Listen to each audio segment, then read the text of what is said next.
Boiled water advisories, they've become a real nuisance in Southeast Louisiana. Good evening, everyone, and thanks for watching. I'm Katie Moore. Those advisories here in New Orleans are usually caused by the Sewerage and Water Board's old water mains breaking.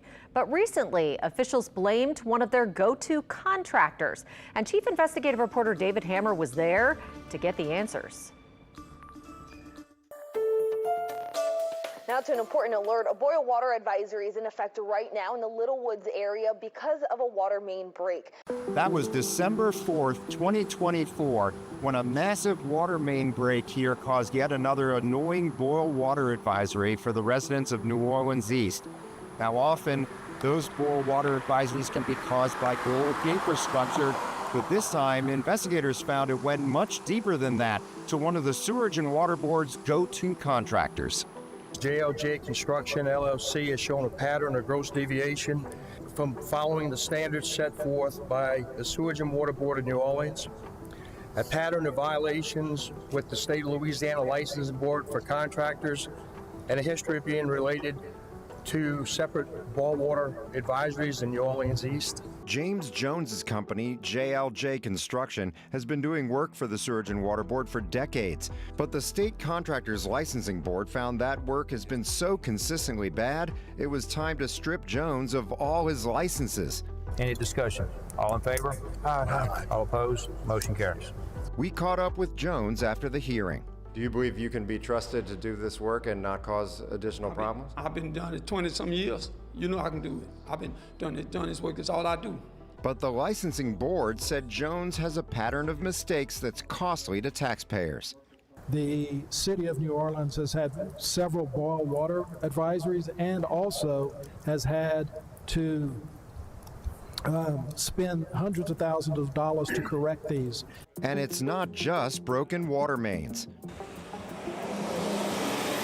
Jones also installed a city sewer line here on Elmira Avenue in Algiers. He told me his crews installed the line under the sidewalk, but the Sewerage and Water Board claims they installed it on private property and it had to be moved at a cost of $175,000. We put it where they didn't have houses on this street. No houses on there. And we put it where the owners told us to put it. What owners? The owner of the property. And we had it drawn up. They approved for us to do what we did. But they allege that you put it in the wrong place. You moved it further. We put it where it was approved. And then they had inspectors out there. The Sewerage and Water Board recently audited 100 jobs Jones did from 2017 to 2024, installing water line valves all over town. Out of the 100 work orders, 70 actually failed. Licensing Board Director Brad Hassert.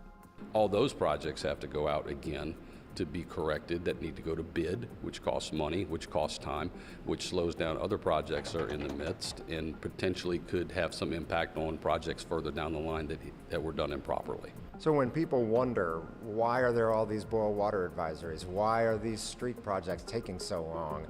Is this part of the problem?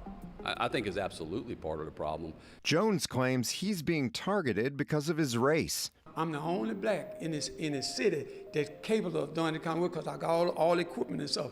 All the other blacks. But sir, they have these documents showing 70 different of these cuts that you did where you were doing these valves, and they say you're using the wrong valves that were much cheaper and you weren't up to code on those jobs. I used a valve that the supply house sell me. When I sent out to the supply house, that's what they sell me. That's what I use. But they said Sewerage and Water Board required you to use different valves and you didn't use those. Any valve that Sewerage and Water Board, they got the inspector, they had an inspector sitting out there all the time.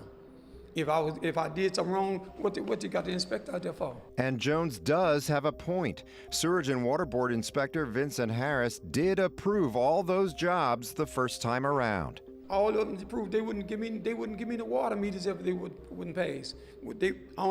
For you to get your water meter, they had to pass. We reached out to Vincent Harris, the inspector who approved Jones's work. We did not hear back from him directly, but the Sewerage and Water Board sent us this statement about him, saying, quote, "We have addressed the performance issues related to this employee and have taken appropriate corrective action." David Hammer, WWL, Louisiana. There was another contractor involved in that waterman job in New Orleans East. Tomorrow, David shows what happened when the state licensing board investigated him. You won't believe the allegations in that case.